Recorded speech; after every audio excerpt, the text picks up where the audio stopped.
Pai. Deus abençoe. Muito, muito. Podeis assentar, irmãos. Nas ordens. As ordens.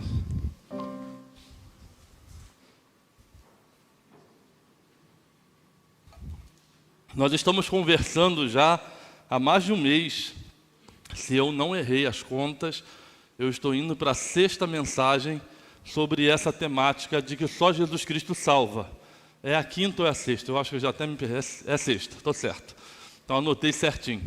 E a gente tem falado um pouquinho sobre esse aspecto da figura de Cristo, que é para nós a coisa mais importante.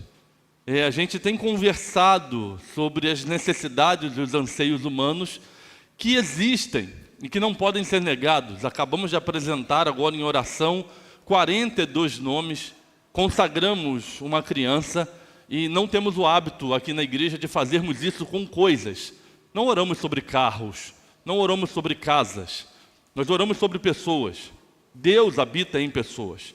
Então não podemos pedir ao Senhor que abençoe o carro de alguém se essa pessoa continua correndo descontroladamente, dirigindo sem carteira.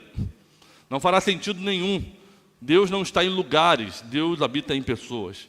E por isso colocamos vidas aqui diante de Deus. Mas estamos tentando nos fortalecer, a nós que já pertencemos, sobre o viés daquilo que é a nossa razão. Quando entendemos que estávamos condenados, longe do Evangelho, longe da relação com Deus por conta do nosso pecado, e que Deus enviou Jesus para poder restabelecer a nossa relação com Deus, a gente entende como denominação, como cristãos, que falar sobre esse Cristo que salva é extremamente significativo para um Deus que se tornou um Deus de lâmpada mágica, para um evangelho que diminuiu a grandeza de Deus ao colocá-lo ao serviço das pessoas, como se ele não tivesse mais a sua soberania, a sua grandeza, quem ele é. E por mais que Deus olhe para nós e tenha compaixão das nossas vidas, irmãos, por mais que Deus atenda nossos pedidos, as nossas súplicas, e eu sei que você poderia partilhar, como eu, inúmeras experiências de orações que você teve atendida, nós vamos lembrar que Ele é Senhor da história, que Ele é soberano sobre todas as coisas, que Ele não está ao nosso serviço, mas nos convida a viver uma vida de serviço a Ele, que ao nos ensinar na oração sacerdotal, nos disse, olha, orem dizendo, seja feita a tua vontade no céu e na terra, não é a nossa vontade. E esse aspecto da compreensão de que somos homens e mulheres a serviço de um Deus, ele só vai ser entendido a partir da compreensão de que Ele, além de Criador, Senhor, Ele é o nosso Salvador. Porque se a gente for viver uma relação com esse Deus, a partir de respostas secundárias, significa que amanhã Ele deixará de ser novamente Senhor nosso, e que precisará fazer uma outra coisa, para que a gente se sinta amado novamente, para que a gente se sinta querido novamente, para voltarmos a servir Ele. Mas quando lembramos, ou somos recordados pela palavra, de que Ele já provou o amor dEle por nós, nos dando Cristo Jesus para morrer em nosso lugar, quando nós ainda éramos pecadores, a compreensão de que a salvação foi um ato consumado através do sacrifício de Jesus, faz com que a gente então viva a serviço dEle, não por aquilo que Ele ainda vai fazer, mas pela certeza daquilo que Ele já fez. E aí eu e você vamos viver a plenitude do Evangelho. Nós vamos viver a certeza de que entramos a cada encontro, a cada dia da nossa vida, de colocarmos a nossa vida diante de Deus ao serviço dEle, pela compreensão de que a realização do amor dEle materializado em Cristo Jesus na cruz por nós, nada, absolutamente nada pode ser comparado. E a gente vem trocando essa ideia dominical sobre essa afirmativa, só Jesus Cristo salva. Recitamos aqui esse tema e lembramos também da divisa, que Ele é o caminho, Ele é a verdade, Ele é a vida. Absolutamente ninguém verá o Pai se não for por intermédio dEle. Essa certeza nos faz, do outro lado, muitas das vezes surgir uma pergunta: quem é que pode ser salvo por Ele? Até onde vai a capacidade desse amor, a grandeza desse amor? Aonde é o limite dele dizer até aqui eu salvo, daqui para lá não? Essas pessoas são preteridas, esses aqui não mais. Porque se a palavra de Deus diz em João de que Deus amou o mundo de tal maneira que deu o seu único filho para que ele pudesse se entregar por nós, quem é esse mundo? Quem são essas pessoas? Porque quantas pessoas não se sentem alvo desse amor? Quantas pessoas não se sentem merecedoras desse amor? Quantas pessoas acham que são indignas deste amor? Quantas pessoas não conseguem se ver amadas por Deus e pelas razões que só ela e Deus sabem, elas se sentem excluídas do alcance do amor de Deus? E aí, essa semana nós começamos a estudar aqui na igreja, na quarta-feira, a carta que Paulo escreveu à igreja de Filipenses. E nós estudamos na última quarta-feira uma introdução, mas pensa na introdução das introduções. É como se, imagine que alguém fosse contar para nós a história da Igreja Batista da Agulha, quando a Igreja Batista da Agulha não existia.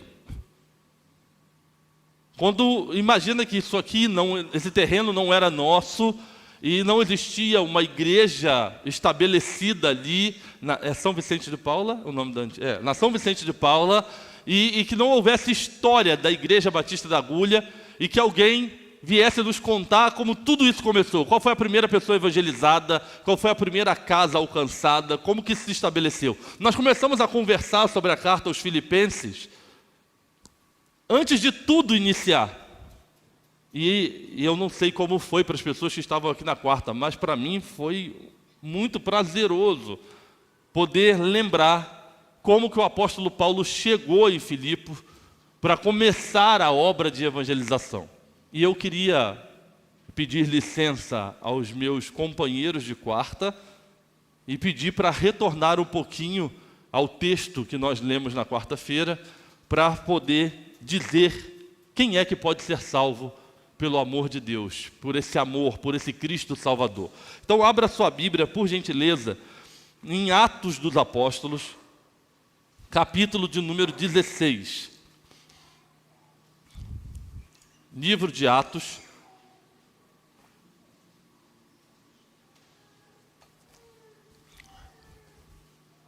capítulo de número 16. Eu preciso muito que você fique com a sua Bíblia aberta, para você acompanhar a leitura do texto comigo. Atos 16. Vou fazer uma leitura um pouquinho longa, mas extremamente importante, porque vamos conversar nessa noite. Atos 16, a partir do verso de número 9. Veja se tem alguém perto de você sem Bíblia.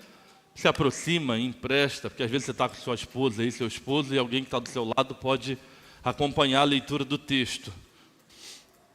Atos 16, a partir do verso de número 9. A palavra de Deus diz assim: de noite, Paulo teve uma visão, e nela, em pé, um homem da Macedônia suplicava-lhes: vem para a Macedônia e ajuda-nos. E quando ele teve essa visão, logo procuraram partir para a Macedônia, concluindo que Deus nos havia chamado para lhes anunciar o Evangelho.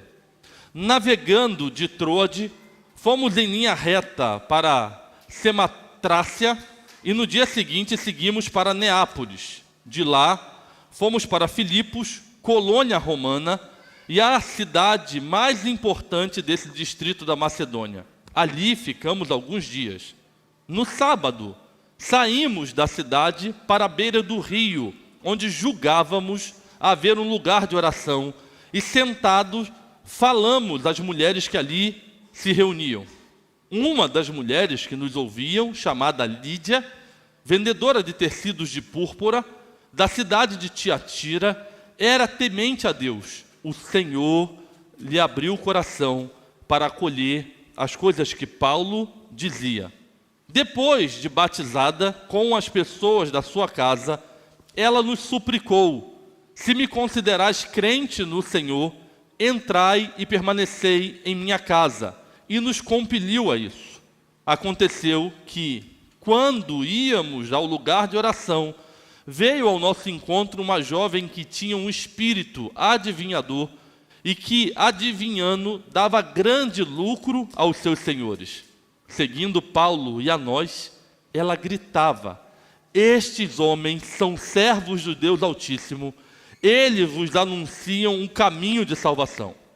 E ela fez isso por muitos dias. Mas Paulo, já aborrecido com isso, voltou-se e disse ao espírito: eu te ordeno, em nome de Jesus Cristo, que saia delas. E na mesma hora ele saiu. Quando viram que a esperança do seu lucro havia desaparecido, seus senhores prenderam Paulo e Silas e os arrastaram para a praça perante as autoridades. E apresentando-o aos magistrados, disseram: estes homens, que são judeus, estão perturbando a nossa cidade. Eles divulgam costumes que a nós, romanos, não é permitido acatar nem praticar. A multidão investiu contra eles, e os magistrados, rasgando-lhe as roupas, mandaram-lhe espancá-los com varas. Depois de espancá-los muito, colocaram na prisão, ordenando ao carcereiro que os guardasse em segurança. Tendo recebido essa ordem, ele os colocou na prisão interna e prendeu-lhes os pés ao tronco. Por volta da meia-noite, Paulo e Silas oravam e cantavam hinos a Deus, enquanto os presos os escutavam. De repente, houve um terremoto tão intenso que os alicerces do cárcere foram abalados, e logo todas as portas se abriram e as correntes de todos se soltaram. O carcereiro acordou e, vendo aberta a porta da prisão, sacou a espada para suicidar-se, supondo que os presos haviam fugido. Mas Paulo gritou para ele: não te faças nenhum mal, porque estamos todos aqui. E ele pediu luz, correndo para dentro e trêmulo, prostrou-se diante de Paulo e Silas. Levando-os para fora, disse: senhores, que preciso fazer para ser salvo? Eles responderam: crer no Senhor Jesus, e tu e a tua casa sereis salvos. Então, pregaram a palavra de Deus a ele e a todos os que eram de sua casa.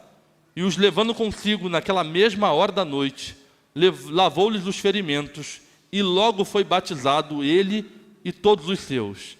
E então os fez subir para a sua casa, pôs a mesa para eles, alegrou-se muito com toda a sua casa por haver crido em Deus.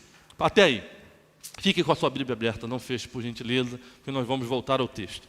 Nós estamos diante de uma informação muito importante, porque essa cidade chamada Filipos foi aonde surgiu a primeira igreja europeia. Até então, o evangelho estava condicionado às regiões de Jerusalém, Samaria, Judeia, Roma, aonde o Império Romano dominava.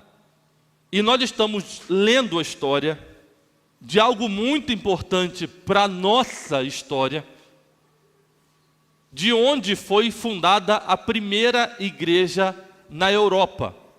Filipe era uma cidade muito importante, muito significativa, porque ela estava situada em um lugar que dava acesso ao Oriente Médio e à Europa.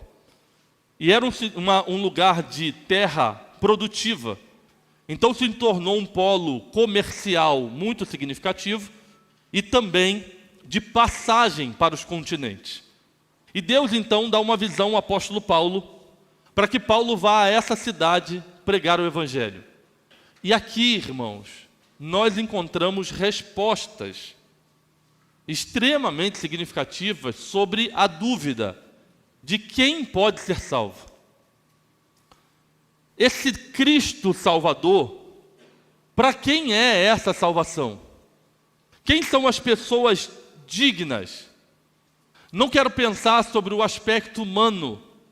Não quero falar hoje sobre o ir do Paulo, que compreendeu através de um sonho, de um homem que clamava por socorro na Macedônia, e ele compreender que era uma direção que Deus estava dando.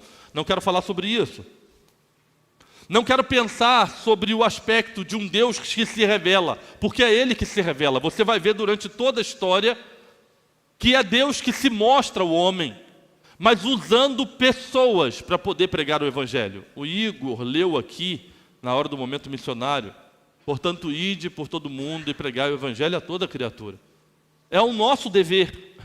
E nós poderíamos conversar nessa noite sobre isso, de que a razão pela qual muitas pessoas ainda não entenderam que Cristo é Salvador tem a ver com o nosso silêncio. Com essa ideia que nós criamos, que Deus só salva pessoas através de pastores, num domingo à noite. A nossa omissão diante de uma compreensão, porque se isso é algo muito bom, por que então nós não falamos para outras pessoas?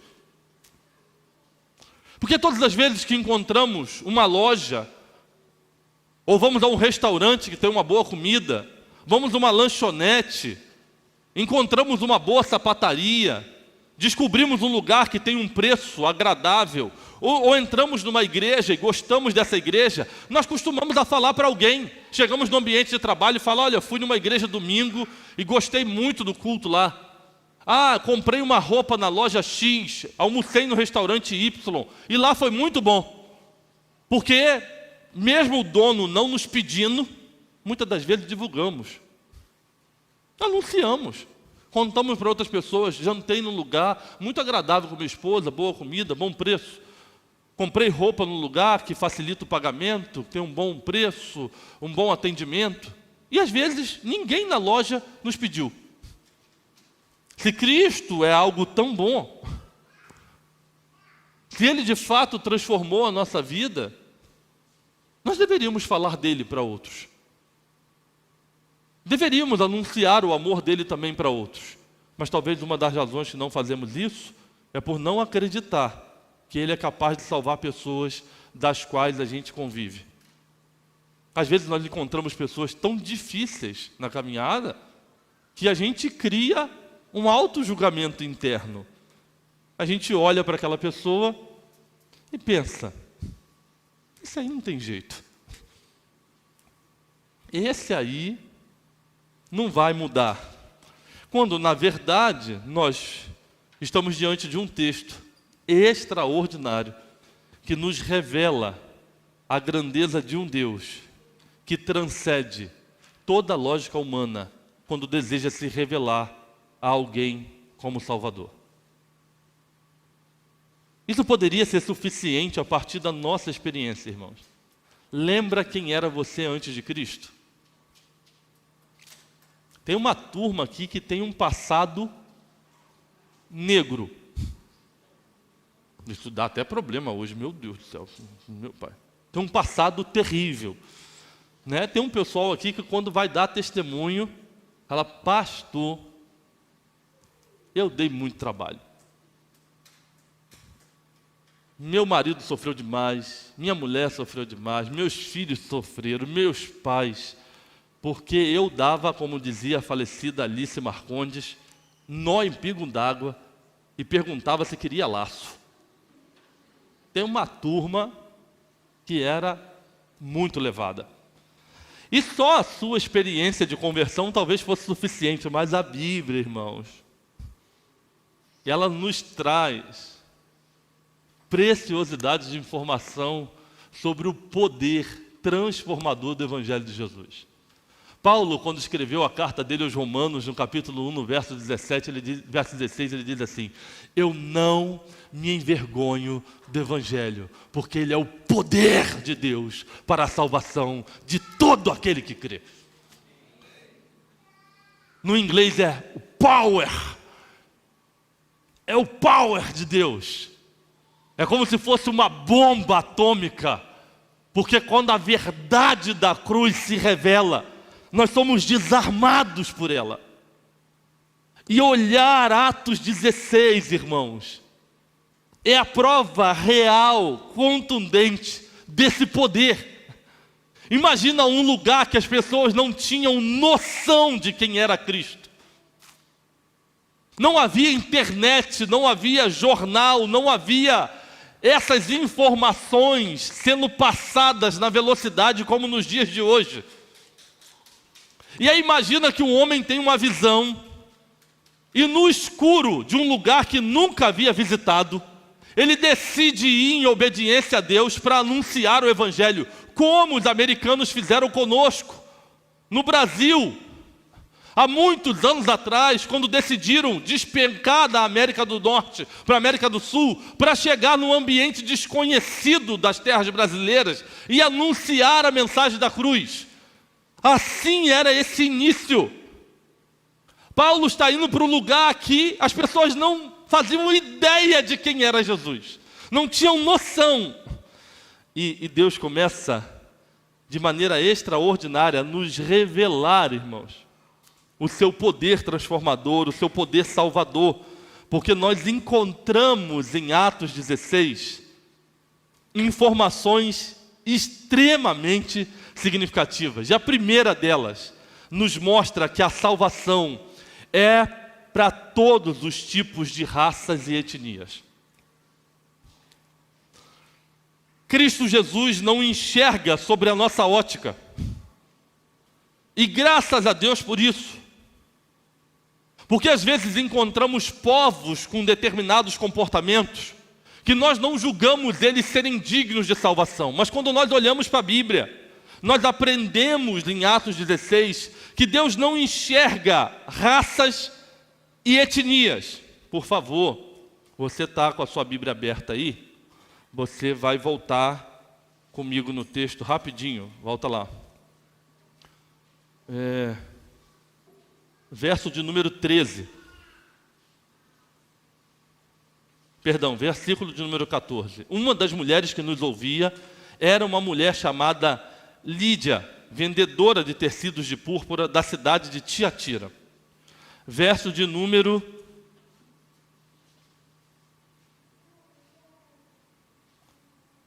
18.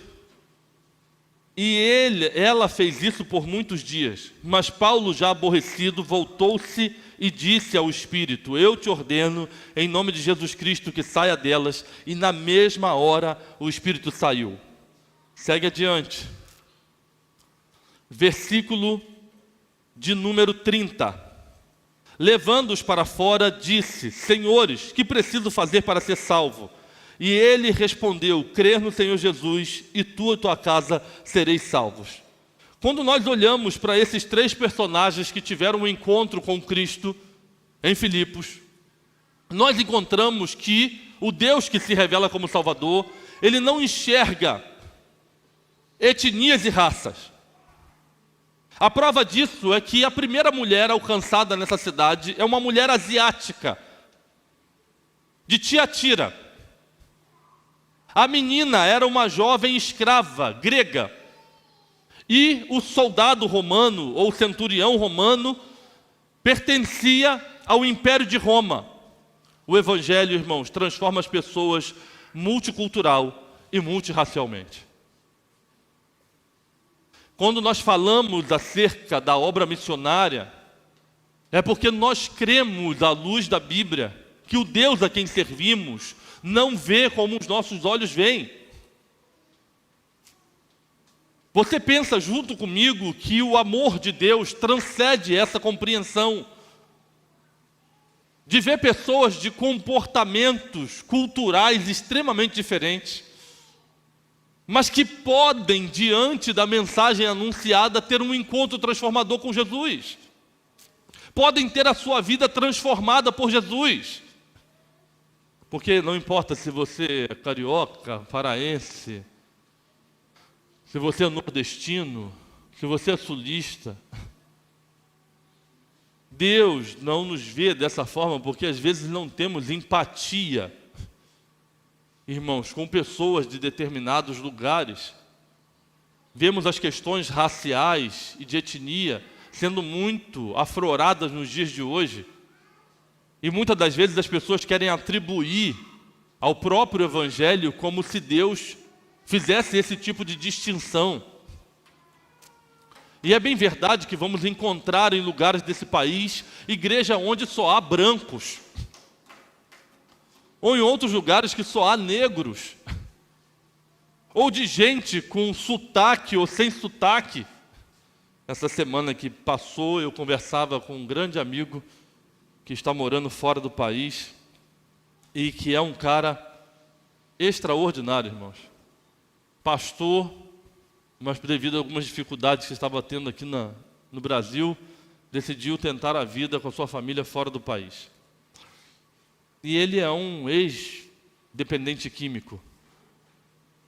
E, cara, a maneira como Deus usa a vida daquele homem para falar com outras pessoas é de uma forma singular. E dificilmente a maioria de nós que estamos aqui, religiosos como somos, nos identificaríamos com a maneira dele.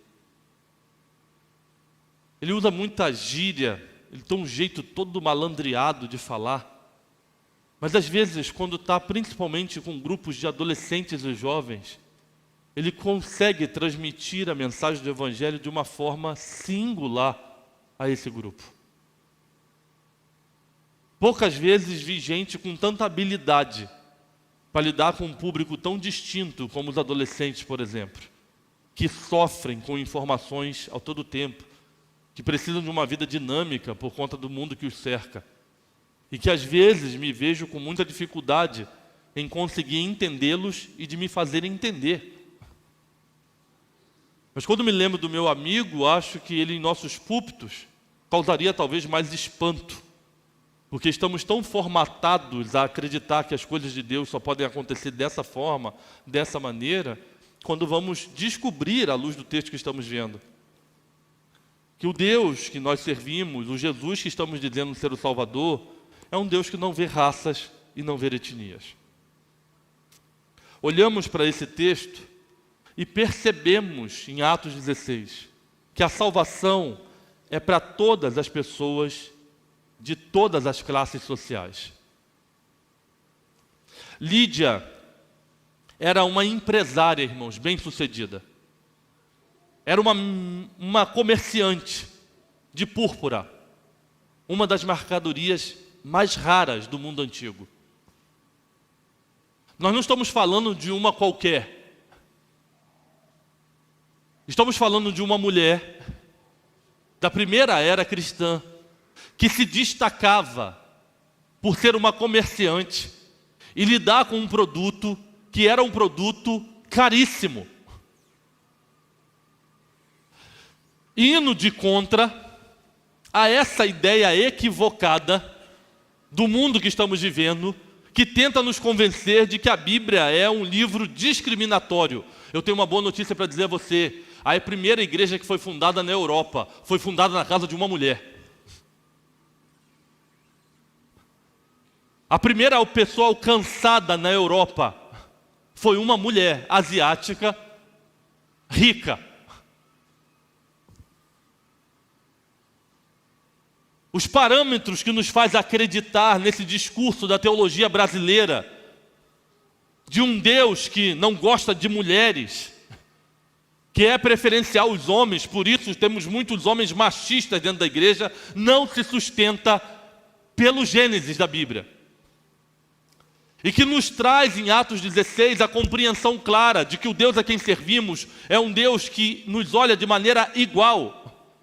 E as classes sociais que a gente às vezes tanto preza, ou que tanto julgamos Nós encontramos em Atos 16 que esse Cristo Salvador é para pessoas de todos os tipos de classe. Primeira pessoa alcançada, uma mulher rica, uma mulher comerciante de uma das coisas mais raras do mundo antigo. A segunda mulher alcançada era uma jovem escrava, que perante a lei daquele tempo, não era uma pessoa, era uma ferramenta. A jovem possessa, libertada pelo Evangelho, tem descortinado nos seus olhos a mesma revelação que nós tivemos. Ela não era vista como uma pessoa. Ela era vista como um objeto. E por mais assustador que seja para mim e para você, essa conversa no primeiro século da era cristã era normal. Porque as pessoas eram compradas como mercadoria. E como nós fazemos com as nossas ferramentas, que vamos lá, adquirimos uma ferramenta, usamos, e quando não presta mais, a gente joga no canto, joga fora ou dá para alguém. Assim eram muitos seres humanos no primeiro século. Por isso Paulo vai em vários escritos tratar do assunto, senhores e escravos. Escravos e senhores. Porque o Evangelho trouxe luz, o Cristo Salvador não enxerga classe social. Ele salva a Lídia, ele salva a escrava, salva a empresária e salva a ferramenta de trabalho dessa empresária ou de qualquer outra pessoa. Você viu no texto junto comigo, essa jovem tinha um espírito de adivinhação. E ela dava muito lucro aos seus senhores. Está lá no texto, irmãos. Ela trazia muito benefício para as pessoas que tinham comprado ela. Você viu que Paulo e Silas, eles não apanham por estar pregando a salvação. Eles foram levados em praça pública porque eles tiraram uma fonte de ganho daqueles homens. Mas nós vamos chegar na parte da adivinhação ainda. O fato é que nós descobrimos que o Cristo que anunciamos, ele é Salvador porque ele não enxerga classe social. O terceiro que foi salvo é o carcereiro, um cidadão romano, um membro da forte classe média romana que ocupava serviços civis. Nessas três pessoas, irmãos, que estavam representadas as classes alta, média e baixa. Pobres, ricos e aqueles como nós nos consideramos médios nessa caminhada. E há um teólogo chamado William Barclay que ele diz que não há em nenhum capítulo da Bíblia que mostre de maneira tão clara o caráter universal da fé que o homem pode desenvolver em Cristo Jesus. Atos 16 nos tira dessa ideia equivocada. Ah, igreja de rico. Você sabe, os que estão aqui nessa noite, que são membros da Igreja Batista da Agulha, que para boa parte da comunidade da Agulha, nós somos uma igreja rica. O cara passa aí na frente e ele fala: rapaz, eu tenho vontade de entrar nessa igreja, mas essa igreja só tem gente granado. Você que está nos visitando aí hoje, você dá uma olhada para o lado aí, vê o naipe da pessoa que está do seu lado. Pensa no glamour que está aí do seu lado aí. É todo mundo aqui de mansão. Só tem aí fora de SUV para cima. Conversa, irmãos. A gente que está vivendo aqui dentro sabe a luta, as batalhas de muita gente. Os que estão misturados nesse negócio aqui, sabe o sofrimento que muitas famílias que estão aqui, que fazem parte, estão envolvidas com a igreja, passam. O problema das nossas igrejas é um fato simples. Nós não vamos para a festa, ou pelo menos não deveríamos. Nós não temos muito lugar para ir. Para onde nós vamos domingo? Para a igreja. Aí a gente investe naquela roupa bacana do casamento, para usar uma vez só. É ruim, hein? nós vamos pagar esse escarpão em 10 vezes no cartão para botar só uma vez? É brisa, a mulherada vai usar esse negócio no domingo.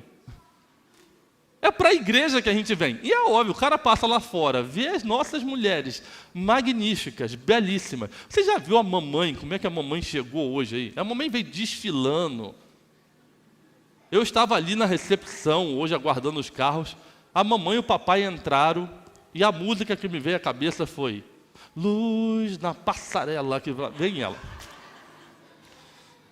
Num glamour, numa saia que combina com a sombrinha. Aonde você vai encontrar um negócio desse? É só aqui. É só com a gente que vai ter esse negócio. Não tem outro lugar. Essa conversa não se sustenta pela nossa experiência e à luz das Escrituras. O Deus a quem servimos, irmãos, está se revelando a ricos, pobres, gente simples, gente necessitada, porque a salvação não olha a classe social. A necessidade do homem de Deus e a sua espiritualidade fez um Deus que se moveu no coração de Paulo e Silas e fizeram eles atravessar meio mundo de distância para levar o evangelho a uma cidade que não conhecia Cristo. E lá eles encontram uma empresária, encontram uma escrava, encontram um cidadão de média. E a luz da cruz invadiu os 3 corações. Como um dia invadiu a nossa vida, como um dia transformou a nossa história. Quando vamos nos lembrar de onde viemos, quem éramos, e perceber o Deus que nos ama não pela nossa conta bancária, não pela tradição da nossa família, não porque acreditamos no ditado popular que as pessoas dizem Deus é brasileiro. O Deus a quem servimos se revela em sua palavra como Salvador de pessoas de todos os tipos de classe social, de todas as etnias e raças. A gente olha para esse texto e aprendemos uma terceira verdade. A salvação é para pessoas de religiões diferentes. A Lídia era uma prosélita, uma gentia que vivia a cultura religiosa e piedosa dos judeus. A escrava, ela vivia no misticismo mais tosco, comprometida com demônios e possessa. E o carcereiro acreditava que César era o Senhor. Quando você olha para o texto, acho que o verso 14 traz a informação de Lídia, de que ela era alguém temente a Deus. Porque a cultura judaica, por ser uma vendedora, era uma mulher que costumava viajar. E provavelmente, alcançada pelas informações do Deus de Abraão, de Isaac e de Jacó, se transformou numa mulher gentia, mas que temia a Deus. Só que ela era asiática. Olha como é que Deus começa a estabelecer os seus propósitos. De se revelar a uma mulher, fazendo ela agora compreender que esse Deus se materializou através de Cristo para trazer salvação aos homens. No outro lado da história, tem uma jovem possessa, grega, atormentada por demônios, que sofreu durante muito tempo na mão dos seus senhores por esse espírito de adivinhação. E o terceiro, um romano, que teve a ideia da sua construção humana desde sempre, de que César era um deus. Por Roma ser o maior império da terra, os líderes, os governantes eram vistos como deuses.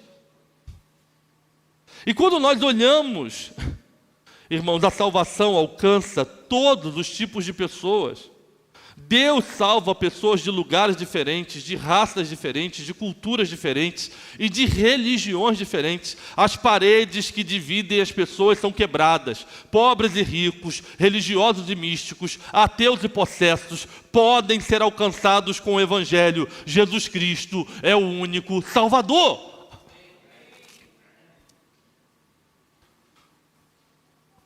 Lembra da sua história?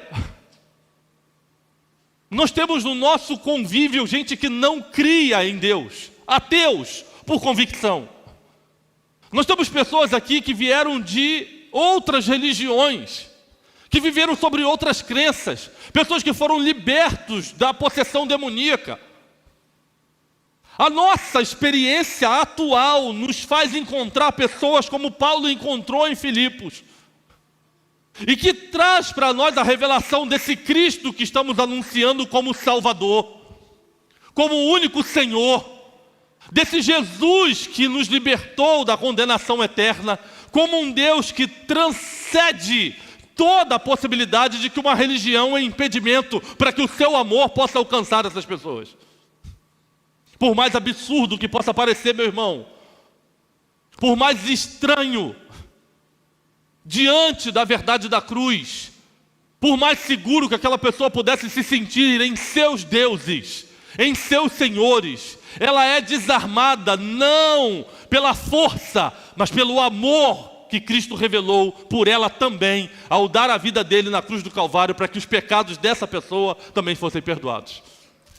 Isso deveria nos encorajar, irmãos. De uma forma que nos faça perder o medo, que nos desprenda das desculpas de não falarmos de Cristo a alguém. Porque se essa asiática, essa possessa e esse romano foram alcançados pelo Evangelho, quem não pode ser?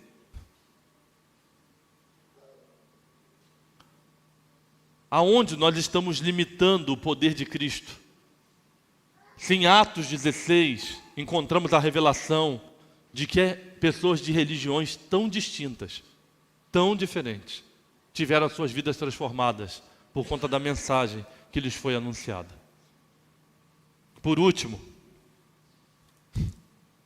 o Evangelho vem a nós com diferentes experiências transformadoras. O Evangelho vem a nós com experiências diferentes e transformadoras. Se nós olharmos para as três coisas que aconteceram, elas são totalmente atípicas uma da outra. A Lídia era uma mulher piedosa. O Evangelho a alcança da forma mais calma e serena. Enquanto ela estava numa reunião de oração, ouvindo a palavra, Deus abriu seu coração. Você viu no texto, Paulo e Silas saíram de manhã, procuraram um lugar onde houvessem pessoas. E eles vão à beira do rio e encontram ali algumas pessoas reunidas para uma oração. E Lídia está lá no meio. E ali naquele lugar, o Evangelho é pregado, e aquela mulher tem uma experiência pessoal com Jesus. Na quarta-feira eu brinquei aqui, que a gente às vezes acha os nossos irmãos da igreja presbiteriana tão frios. Não rola nem um amém, né? Ninguém dá um saltozinho, negócio. Mas Deus se revela, não é por causa do barulho, não é por causa da calmaria. Nós descobrimos em Atos que Ele, quando quer se mostrar como Senhor e Salvador, o faz em qualquer lugar. A Lídia está numa reunião de oração, num ambiente calmo e sereno, a luz do Evangelho chega e ela tem uma experiência pessoal com Cristo. A outra está possessa. E você lê o texto comigo? O texto diz que ela, ao ver Paulo e Silas, ela começou todos os dias a andar atrás deles e a dizer: esses homens estão apresentando o Deus Altíssimo, o caminho de salvação. E você olha no texto, há uma informação muito importante, porque o texto diz que ela estava fazendo isso há muitos dias. E isso foi irritando o apóstolo Paulo. Começou a incomodar. Sabe o burrinho do Shrek? Já chegou? Falta muito? Nós temos um desse lá em casa. Nossa, velho, o Rafael é demais. Cara, Rafael vai fazer 11 anos essa semana. Uma preciosidade de menino. Mas pensa numa ansiedade elevada ao quadrado. Mãe, você já ligou? Mãe, você já falou com a tia? Mãe, quando que nós vamos? É amanhã? Hoje, eu acho que ele perguntou umas 3 vezes que dia era hoje. Porque daqui a 4 dias é o aniversário dele. Então ele já está, talvez, quase que virando um adventista, contando os dias a partir do sol. Para chegar mais rápido o negócio para ele assim. E hoje, que dia é hoje? Dia 23, Rafael. Ah, você quer que dia é hoje? 23, Rafael. Chegamos agora no carro, na hora de vir para cá. Acho que apagou, ele perguntou de novo. Dia hoje, 23. É 23, quase que nós estamos escrevendo assim, né? Meus irmãos, essa mulher começou a irritar Paulo. Todo dia a Bíblia diz que a mulher estava atrás dos dois dizendo: esses homens estão falando do Deus Altíssimo, do caminho de salvação. Esses homens estão falando do Deus Altíssimo. Na nossa interpretação, pensa numa informação boa, verdadeira. Porque tem coisas no mundo espiritual, irmãos, que só se discerne quem é espiritual. Se a gente vive guiado pela carne, algumas coisas a gente está vendo, achando que é de Deus, e acha que é maravilhoso. Mas as coisas espirituais só se discernem por aqueles que são espirituais. Paulo olha e diz: eu te repreendo, demônio, sai da vida dela. E imediatamente ela foi liberta. Um tem uma experiência calma e suave, sereno. Outro já vive uma experiência libertadora. Vem uma repreensão de um demônio que estava escravizando essa mulher durante anos. E há uma palavra de Deus sobre a vida dessa mulher que desprende ela dessas correntes, dessas cadeias, e a faz se tornar uma mulher livre. Talvez não livre dos seus senhores, mas livre da condenação eterna, da escravidão de Satanás, e que agora, pelo Evangelho de Jesus, tem a sua vida desprendida disso que acorrentava durante anos. E o terceiro é o melhor, irmãos. Porque quando você vai olhar a geografia de Filipos, não existe placa tectônica. As prisões romanas não eram como as nossas prisões nos dias de hoje, que o cara tem uma parede de 20 centímetros, 30 centímetros no máximo, dependendo se ela foi feita com tijolo deitado. As paredes que cercavam os presídios romanos tinham, em média, 2 metros de largura. As pessoas podiam andar calmamente por cima. Eram feitos em pedras. Paulo e Silas estão acorrentados ao tronco do cárcere privado. Sabe o que isso significa? No mais profundo, na solitária do presídio. O acesso não era uma porta. Não era simplesmente 2, 3 cadeados. Eles estavam dentro, no mais profundo da prisão. Você viu que a Bíblia diz que o lugar que nunca teve um terremoto, tem um terremoto suficiente para abalar um lugar que aos olhos humanos era impossível de ser invadido. Porque o Deus a quem servimos, Ele não condiciona o seu ambiente salvador a uma experiência.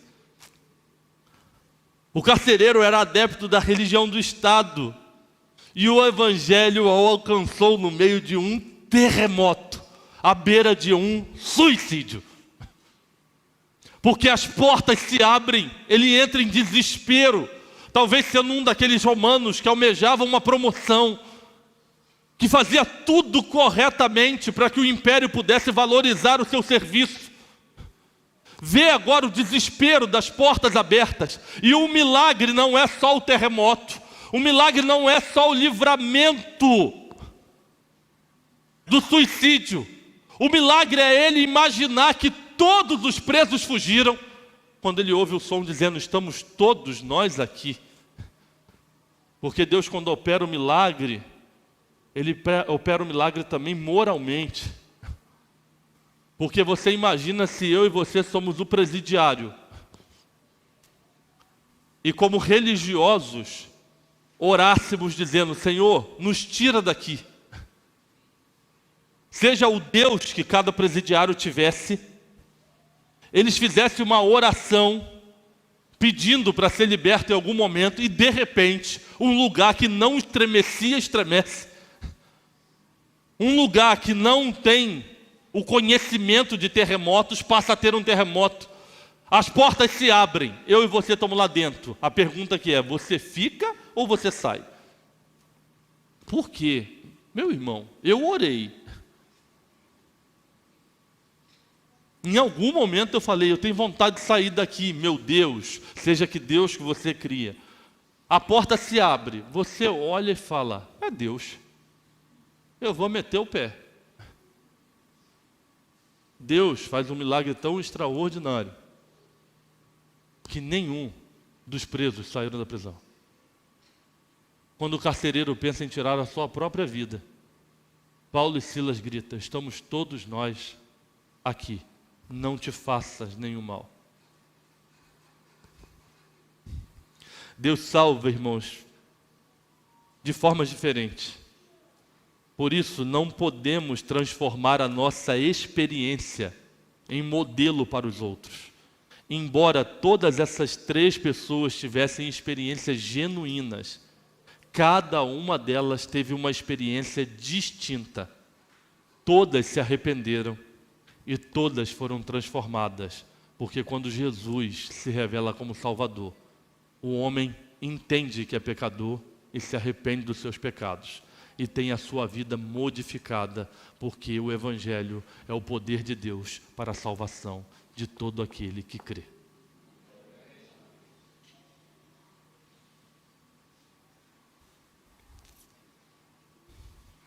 O Cristo a quem servimos não olha para a nossa raça, para a nossa conta bancária, para a nossa religião. Ele não está preso aos nossos pensamentos mesquinhos, discriminatórios. Ele não só salva pessoas domingo à noite numa igreja. Ele se revela como Senhor e Salvador quando Ele quer, da maneira como Ele deseja e a quem Ele quer. Por mais assustador que possa ser a experiência que alguém teve pessoalmente com Cristo, não nos cabe, como homens e mulheres de Deus, dizer é e não é.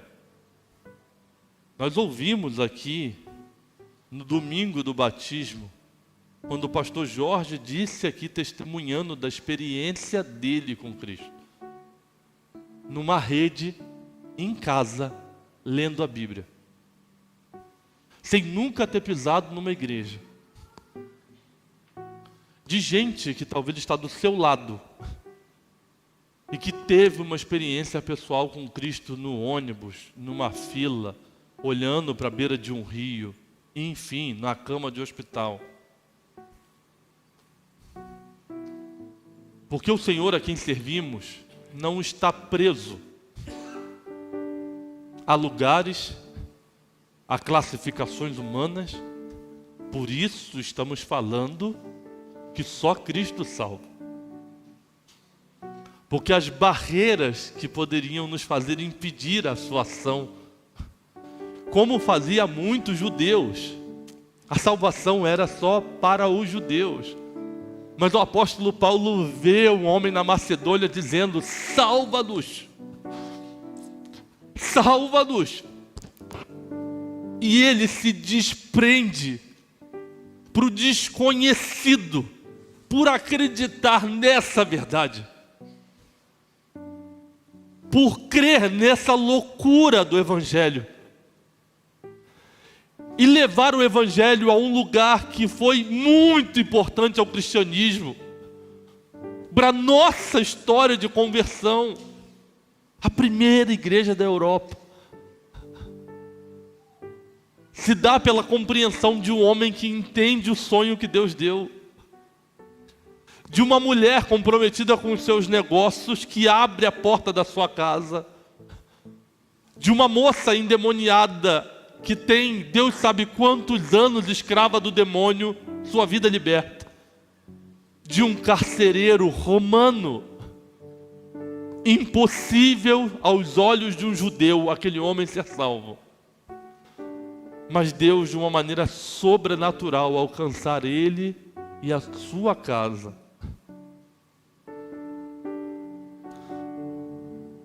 Não podemos criar, irmãos, portas, muros. Não podemos pressupor, diante da Bíblia e das nossas experiências, que Deus enxerga o mundo como nós enxergamos. O Deus a quem servimos é poderoso para transcender a lógica e levar o seu amor a quem Ele quiser, aonde Ele desejar, da forma que bem lhe apraz. Que seja uma noite em que você relembre da sua experiência pessoal com Cristo. Que seja uma noite que você entenda que investir em missões é a possibilidade de outras Macedônias serem alcançadas, de outros lugares que nós não vamos conseguir ir, mas que há homens e mulheres como Paulo, nos dias de hoje, que estão abrindo mão de tudo para ir a algum lugar que o Senhor tem direcionado, e que aguardam de nós, a igreja brasileira, a oração, o investimento, a crença de que o poder do Evangelho pode ir às Cracolândias, às comunidades ribeirinhas, às tribos urbanas, a todo canto, a cada rincão desse país, e a luz do Evangelho entrar para libertar, para curar, para restaurar e principalmente para salvar essas vidas. Mas se o nosso coração não crê, eu tenho certeza que o Senhor o fará. Mas olhar para a palavra dele numa noite como essa é nos renovar para o nosso compromisso com essa verdade. É nos fazer lembrar que um dia nós fomos alvo desse amor, onde Ele não enxergou a nossa história familiar, não enxergou a nossa conta bancária, não enxergou a nossa cor, não enxergou a nossa religião, mas se revelou em amor a nós e deseja ir muito além. Mas isso tem a ver com a nossa disponibilidade em nos envolvermos nessa obra, para que o Evangelho continue indo aos lugares improváveis, aos lugares prováveis, às casas mais simples e mais luxuosas, aos bons e aos maus, aos altos e baixos, homens e mulheres, e leve a transformação, porque o eco do que estamos dizendo é atestado pela Bíblia, de que o Cristo que servimos, que pregamos como Salvador, vai muito além, tem muito mais poder, E tem muito mais criatividade do que nós podemos imaginar para salvar o perdido, o pecador. Abaixe sua cabeça, feche seus olhos, vamos falar com o Senhor.